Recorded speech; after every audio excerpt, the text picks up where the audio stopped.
ನಮಸ್ಕಾರ ಎಲ್ಲರಿಗೂ. ನಾನು ಶಾಂತಲಾ ಸಂತೋಷ್, ಶಾಂತಲಾ ದ ಸೈಕಾಲಜಿಸ್ಟ್. ಈ ಒಂದು ಚಾನೆಲ್ ಮೂಲಕ ಕೆಲವು ಪ್ರಮುಖ ಅಂಶಗಳನ್ನ ನಿಮ್ಮೆಲ್ಲರ ಗಮನಕ್ಕೆ ತರಬೇಕು ಅನ್ಕೊಂಡಿದೀನಿ.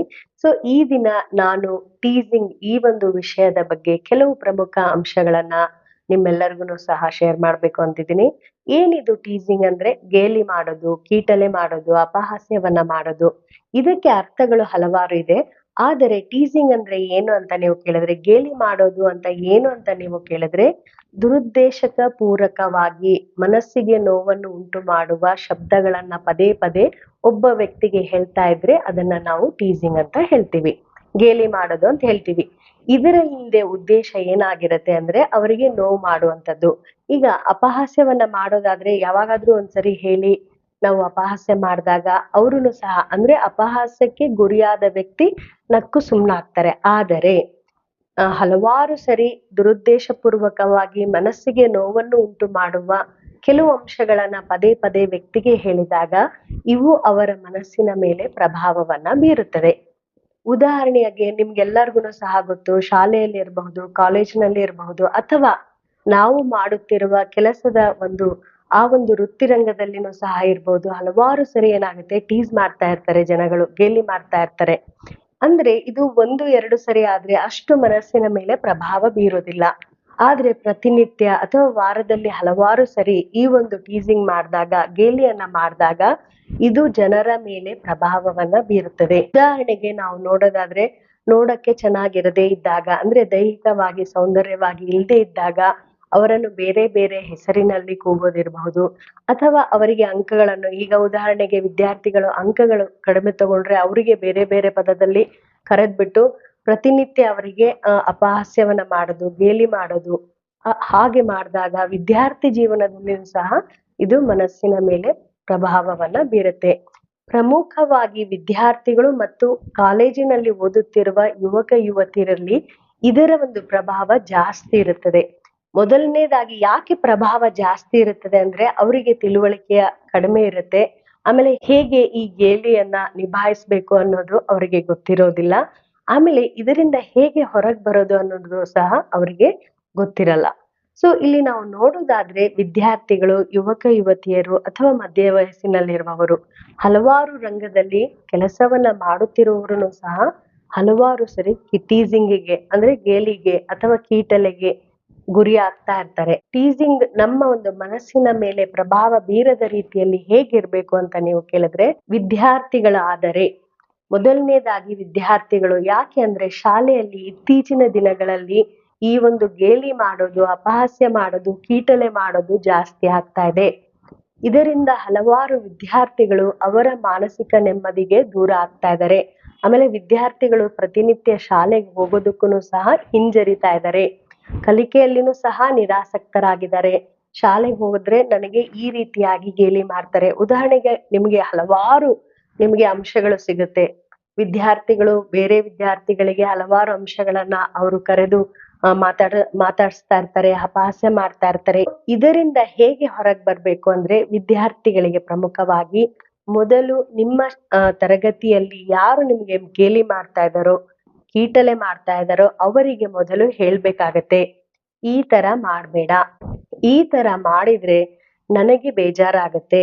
ಈ ಒಂದು ನಿನ್ನ ಅಪಹಾಸ್ಯ ದಿನಾಲು ಮಾಡ್ತಾ ಇದ್ರೆ, ಗೇಲಿ ದಿನಾಲು ಮಾಡ್ತಾ ಇದ್ರೆ ಇದು ನನ್ನ ಒಂದು ಕಲಿಕೆಗೆ ಅಡ್ಡಿ ಬರ್ತಾ ಇದೆ. ಇದರ ಬಗ್ಗೆ ನಾನು ಆಲೋಚನೆ ಮಾಡ್ತಾ ಇದ್ದೀನಿ, ಈ ತರ ಮಾಡ್ಬೇಡ ಅಂತ ಆ ವ್ಯಕ್ತಿಗೆ ತಿಳಿ ಹೇಳಿ. ಅಂದ್ರೆ ಇನ್ನೊಬ್ಬ ವಿದ್ಯಾರ್ಥಿಗಳಿಗೆ ಸರಿಯಾಗಿ ಹೇಳಿ. ಆದ್ರೂನು ಸಹ ಅವರು ಮಾಡುತ್ತಿರುವ ಗೇಲಿಯನ್ನ ಅವರು ಬಿಡ್ತಾ ಇಲ್ಲ ಅಂದಾಗ ತರಗತಿಯ ಒಂದು ಗುರುಗಳಿಗೆ ಹೇಳ್ಬೇಕಾಗತ್ತೆ. ಗುರುಗಳ ಸಹಾಯದಿಂದ ಆ ಒಂದು ವಿದ್ಯಾರ್ಥಿಗೆ, ಮಕ್ಕಳಿಗೆ ತಿಳಿ ಹೇಳೋ ತರ ಅವ್ರಿಗೂ ಸಹ ನೀವು ಹೇಳ್ಬೇಕು. ಸರ್ ಹೀಗ್ ಮಾಡ್ತಾ ಇದ್ದಾರೆ, ಇದರಿಂದ ನನಗೆ ಬೇಜಾರಾಗ್ತಾ ಇದೆ, ನನಗೆ ಓದ್ಬೇಕಾದ್ರೆ ಇದೇ ಒಂದು ವಿಷಯದ ಮೇಲೆ ನನಗೆ ಆಲೋಚನೆ ಬರ್ತಾ ಇದೆ. ಈ ರೀತಿಯಾಗಿ ಗುರುಗಳಿಗೆ ಹೇಳಿ ಅವರ ಸಹಾಯವನ್ನ ಪಡೆದುಕೊಳ್ಳಿ. ನಿಮಗೆ ವಿದ್ಯಾರ್ಥಿಗೂ ಹೇಳಕ್ ಆಗ್ತಾ ಇಲ್ಲ, ಗುರುಗಳಿಗೂ ಹೇಳಕ್ ಆಗ್ತಾ ಇಲ್ಲ ಅಂದಾಗ ನಿಮ್ಮ ಮನೆಯಲ್ಲಿರುವ ಪೋಷಕರ ಸಹಾಯವನ್ನು ತೆಗೆದುಕೊಳ್ಬೇಕಾಗತ್ತೆ. ನಾನು ಹೇಳ್ತಾ ಇರೋದು ಈಗ ವಿದ್ಯಾರ್ಥಿಗಳು ಯಾರೆಲ್ಲ ಈ ಒಂದು ಗೇಲಿಗೆ ಒಳಗಾಗ್ತಾ ಇದ್ದಾರೋ ಅವರಿಗೆ ಪೋಷಕರ ಒಂದು ಸಹಾಯವನ್ನ ತೆಗೆದುಕೊಂಡಾಗ, ಮನೆಯಲ್ಲಿರುವ ತಂದೆ ತಾಯಿಗೆ ಹೇಳಿದಾಗ, ನನಗೆ ಈ ತರ ಮಾಡ್ತಾ ಇದ್ದಾರೆ ತರಗತಿಯಲ್ಲಿ, ನನಗೆ ಅದಕ್ಕೆ ಶಾಲೆಗೆ ಹೋಗಕ್ ಇಷ್ಟ ಇಲ್ಲ, ನಾನು ಓದ್ತಾ ಇರ್ಬೇಕಾದ್ರೆ ಅದೇ ಒಂದು ವಿಷಯಗಳು ನನ್ನ ತಲೆಯಲ್ಲಿ ಓಡ್ತಾ ಇದೆ. ಈ ತರ ನೀವು ಮನೆಯಲ್ಲಿ ಹೇಳಿದಾಗ ಪೋಷಕರು ನಿಮ್ಮ ಸಹಾಯಕ್ಕೆ ಬರ್ತಾರೆ. ಈ ಒಂದು ವಿಷಯಗಳು ಸೂಕ್ಷ್ಮ ವಿಷಯಗಳು ಆದ್ದರಿಂದ ವಿದ್ಯಾರ್ಥಿಗಳು ಬೇಗ ಹೊರಗಡೆ ಹೇಳುವುದಿಲ್ಲ. ಯಾರೇ ವಿದ್ಯಾರ್ಥಿಗಳು ಗೇಲಿಗೆ ಒಳಗಾಗ್ತಾ ಇದ್ದಾರೆ ಅಂದಾಗ ಅವರು ಹೊರಗಡೆ ಈ ವಿಷಯಗಳನ್ನ ಹೇಳೋದಿಲ್ಲ. ಮತ್ತೆ ಎಲ್ಲರಿಗೂ ಗೊತ್ತಾಗ್ಬಿಡತ್ತೆ. ಎಲ್ಲರಿಗೂ ಗೊತ್ತಾದ್ರೆ ಅವ್ರಿಗೂ ಒಂಥರ ಆಗತ್ತೆ. ಎಲ್ಲರೂ ನೋಡುವ ದೃಷ್ಟಿಕೋನನೇ ಬೇರೆ ಆಗತ್ತೆ. ಈ ಒಂದು ಭಯ ಎಲ್ಲಾ ವಿದ್ಯಾರ್ಥಿಗಳಲ್ಲಿನೂ ಸಹ ಇರುತ್ತೆ. ಸೊ ಇವುಗಳನ್ನ ಗುರುತಿಸ್ಬೇಕಾಗತ್ತೆ. ಗುರುಗಳೂನು ಸಹ, ಆಮೇಲೆ ಪೋಷಕರೂನು ಸಹ. ಮಕ್ಕಳು ಸ್ವಲ್ಪ ಹಾವಭಾವದಲ್ಲಿ, ಭಾವನೆಗಳಲ್ಲಿ, ಚಟುವಟಿಕೆಗಳಲ್ಲಿ ಏನಾದ್ರೂ ಬದಲಾವಣೆ ಆಗ್ತಾ ಇದೆ, ಪ್ರತಿನಿತ್ಯ ಶಾಲೆಗೆ ಹೋಗೋದಕ್ಕೆ ಇಷ್ಟಪಡ್ತಾ ಇಲ್ಲ, ಓದೋಕೆ ಇಷ್ಟಪಡ್ತಾ ಇಲ್ಲ, ಯಾವುದೇ ಒಂದು ಚಟುವಟಿಕೆಯಲ್ಲಿ ಶಾಲೆಯಲ್ಲಿ ಭಾಗವಹಿಸೋದಕ್ಕೂ ಸಹ ಇಷ್ಟಪಡ್ತಾ ಇಲ್ಲ, ಈ ರೀತಿ ಆಗ್ತಾ ಇದೆ ಅಂದಾಗ ಅಲ್ಲಿ ಏನೋ ತೊಂದರೆ ಆಗ್ತಾ ಇದೆ ಆ ವಿದ್ಯಾರ್ಥಿಗೆ ಅನ್ನೋದನ್ನ ನಾವು ಖಚಿತಪಡಿಸ್ಕೊಳ್ಬೇಕು. ಏನಾಗ್ತಾ ಇದೆ ಅಂತ ಕೇಳ್ಬೇಕಾಗತ್ತೆ. ಈಗ ಶಾಲೆಯ ವಿದ್ಯಾರ್ಥಿಗಳಿಗೆ, ಕಾಲೇಜಿನಲ್ಲಿರುವ ಓದುತ್ತಿರುವ ತರುಣ ತರುಣಿ ಆ ವಿದ್ಯಾರ್ಥಿಗಳಿಗೆ ಇವರಿಗೆ ಏನ್ ಮಾಡ್ಬೇಕು ಅಂತ ಕೆಲವು ಅಂಶಗಳನ್ನ ಇದರಲ್ಲಿ ಶೇರ್ ಮಾಡಿದ್ದೀನಿ. ಆದರೆ ಹಲವಾರು ರಂಗದಲ್ಲಿ, ಅಂದ್ರೆ ಕೆಲಸ ಮಾಡುತ್ತಿರುವ ಪ್ರದೇಶದಲ್ಲಿ ಇರಬಹುದು, ಮನೆಯಲ್ಲಿ ಇರಬಹುದು, ಹೊರಗಡೆ ಎಲ್ಲಾದ್ರೂ ಹೋದಾಗಿರ್ಬಹುದು, ಅಥವಾ ಸಂಬಂಧಿಕರಲ್ಲಿ ಇರಬಹುದು, ನಮಗೆ ಈ ಒಂದು ಗೇಲಿ ಮಾಡೋದು ಅತಿಯಾಗಿ ವಿಪರೀತವಾಗಿ ಇತ್ತೀಚಿನ ದಿನಗಳಲ್ಲಿ ಜಾಸ್ತಿ ಆಗ್ತಾ ಇದೆ. ಸೊ ಈ ಒಂದು ಟೀಸಿಂಗ್ಗೆ ಗುರಿ ಆದಾಗ ಇದರಿಂದ ಮಾನಸಿಕ ನೆಮ್ಮದಿನೂ ಸಹ ಹದಗೆಡ್ತಾ ಇರತ್ತೆ. ಹಲವಾರು ಜನ ಈ ಒಂದು ಗೇಲಿಗೆ ಗುರಿ ಆಗ್ತಾ ಇರ್ತಾರೆ. ಇದರಿಂದ ಮಾನಸಿಕ ನೆಮ್ಮದಿಗೆ ದೂರ ಆಗ್ತಾ ಇರ್ತಾರೆ. ಸೊ ಇದರಿಂದ ಹೇಗೆ ನಾವು ದೂರ ಇರೋದು, ನಮ್ಮ ಒಂದು ಮಾನಸಿಕ ನೆಮ್ಮದಿಯನ್ನ ಹೇಗೆ ಕಾಪಾಡ್ಕೊಳ್ಳೋದು ಅಂದ್ರೆ, ಯಾರು ನಿಮ್ಗೆ ಗೇಲಿ ಮಾಡ್ತಾ ಇರ್ತಾರೋ ಅವರಿಗೆ ಸರಿಯಾಗಿ ಮೊದಲು ಹೇಳಿ, ಈ ತರ ಮಾಡಬಾರ್ದು ಅಂತ. ಈ ಒಂದು ಅಂಶವನ್ನ ನಾವು ಮೊದಲು ನೆನ್ಪಿಟ್ಕೊಂಡಿರ್ಬೇಕು. ಆಮೇಲೆ ಯಾರು ಗೇಲಿ ಮಾಡ್ತಾ ಇದಾರೋ ಅವರಿಗೆ ಸರಿಯಾಗಿ ತಿಳಿ ಹೇಳ್ಬೇಕು. ಪದೇ ಪದೇ ಗೇಲಿ ಮಾಡುವ ವ್ಯಕ್ತಿಗಳ ಜೊತೆಗೆ ಮಾತನಾಡೋದನ್ನ ಕಡಿಮೆ ಮಾಡ್ಬೇಕಾಗತ್ತೆ. ನಿಮಗೆ ಯಾರ್ದಾದ್ರೂ ಸಹಾಯ ಬೇಕು ಅಂದಾಗ, ಅಂದ್ರೆ ಯಾರ್ದಾದ್ರೂ ನಿಮ್ಮ ಸ್ನೇಹಿತರ ಇರಬಹುದು, ಅಥವಾ ಶಾಲೆಯಲ್ಲಿ ಓದುತ್ತಿರುವ ನಿಮ್ಮ ಸಹಪಾಠಿಗಳು ಅವರುನು ಇರಬಹುದು, ಅಥವಾ ಗುರುಗಳ ಒಂದು ಸಹಾಯ ಇರಬಹುದು, ಅಥವಾ ಮನೆಯಲ್ಲಿರುವ ಪೋಷಕರ ಸಹಾಯವನ್ನು ಖಂಡಿತವಾಗ್ಲೂ ಸಹ ನೀವು ತೆಗೆದುಕೊಳ್ಬೇಕು. ನನಗೆ ದಿನನಿತ್ಯ ಈ ರೀತಿಯಾಗಿ ಗೇಲಿ ಮಾಡ್ತಾ ಇದ್ದಾರೆ, ನನಗೆ ಇದರಿಂದ ಬೇಜಾರಾಗ್ತಾ ಇದೆ, ದುಃಖ ಆಗ್ತಾ ಇದೆ ಅನ್ನೋದನ್ನ ಅವರಿಗೆ ತಿಳಿ ಹೇಳ್ಬೇಕು. ವಿದ್ಯಾರ್ಥಿಗಳು, ತರುಣ ತರುಣಿಯರು ಮತ್ತು ಮಧ್ಯ ವಯಸ್ಸಿನಲ್ಲಿರುವ ಹಲವಾರು ಜನ ಗೇಲಿಗೆ ಗುರಿ ಆಗ್ತಾ ಇರ್ತಾರೆ.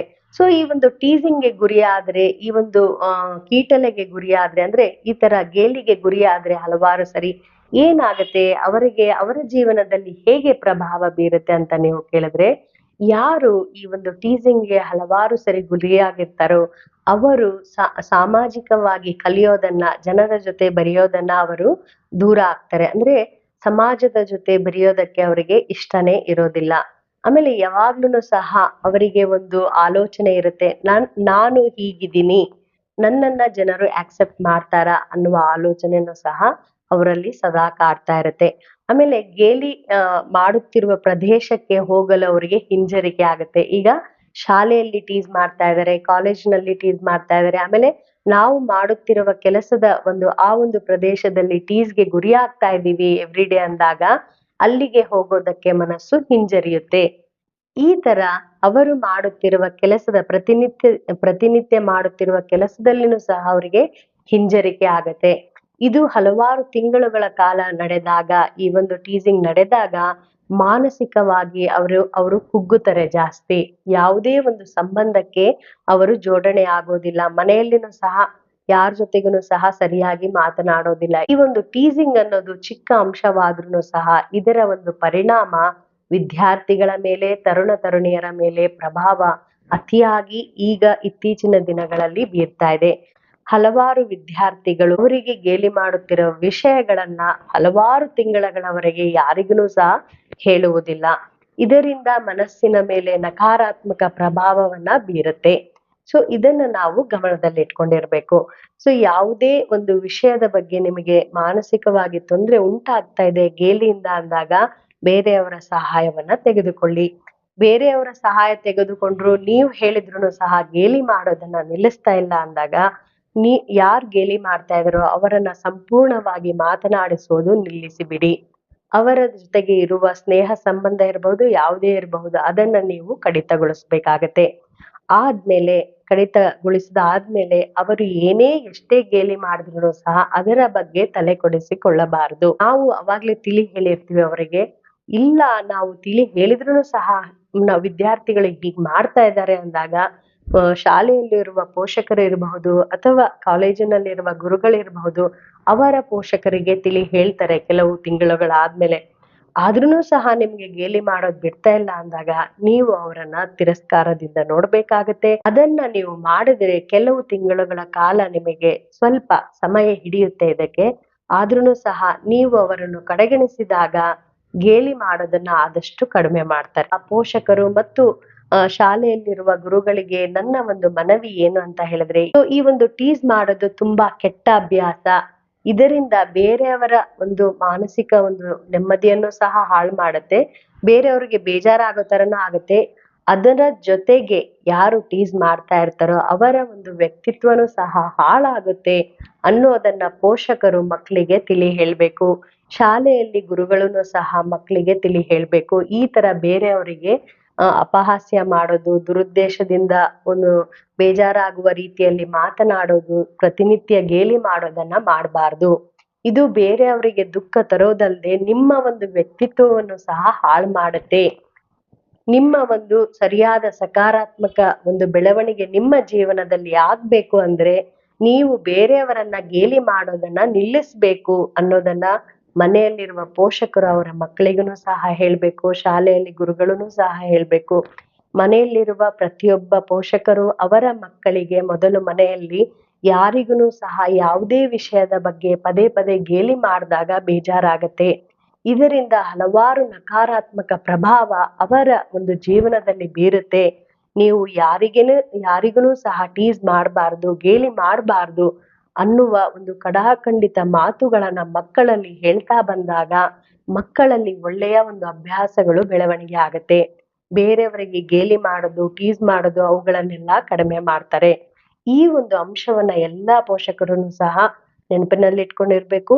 ಮಕ್ಕಳು ಯಾವ್ದಾದ್ರೂ ಒಂದು ಕೆಟ್ಟ ದಾರಿಯಲ್ಲಿ ಹೋಗ್ತಾ ಇದ್ದಾರೆ ಅಂದಾಗ ಪೋಷಕರು ಅವುಗಳನ್ನ ಗಮನಿಸಿ ಮಕ್ಕಳಿಗೆ ಈ ಒಂದು ಟೀಸ್ ಮಾಡೋದ್ರಿಂದ ಬೇರೆಯವರಿಗೆ ತುಂಬಾ ಅನಾನುಕೂಲ ಆಗತ್ತೆ.